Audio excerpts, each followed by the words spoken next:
자, 우선 사과라고 하는 것은 그 당사자들, 피해 당사자들이 느끼기에 정말 직접성이 있다라고 느껴야 되지 않겠습니까? 예. 근데 김준혁 후보가 이 직전까지만 하더라도 본인은 역사학자로서 사실을 근거해서 이야기했다라고 이야기를 했어요.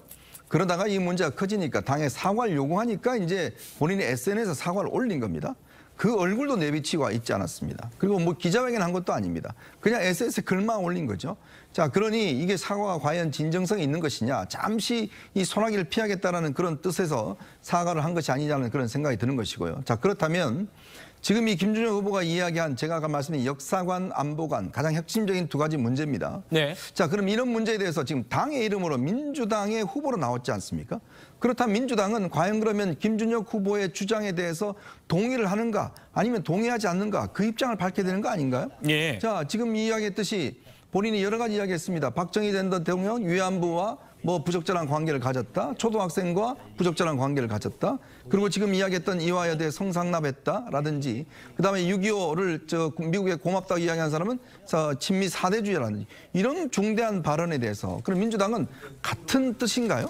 같은 동의하고 있는 뜻인지 그걸 밝혀야 될 겁니다.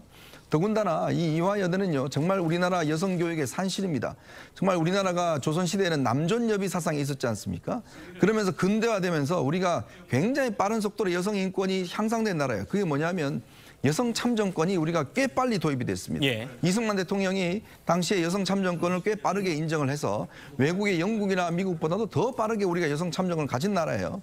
자, 그렇게 전통이 있고 이런 여성교육의 산실이고 더군다나 이대 같은 경우는 한명숙 총리가 사실상 이대 출신들의 거의 대목격이지 않습니까? 그리고 정치권에도 꽤 많이 들어와 있습니다. 그렇다면 그 소속된 의원들이 이런 발언에 대해서 뭐라도 이야기를 해야 될 거 아니겠습니까? 본인 선거 아무리 바쁘다고 이야기하지만 자신의 어떤 모교가 명예가 훼손당하고 여성의 인권이 훼손당했는데 또 이것도 그냥 넘어갈 건가요? 또 피해 호소인 등등 이야기하면 넘어갈 건가요? 저는 그래서 지금 우리가 주장하고 있는 것은 그러면 이 주장에 대해서 어떤 생각을 갖고 있는지 최소한 그 이야기라도 해보라는 겁니다.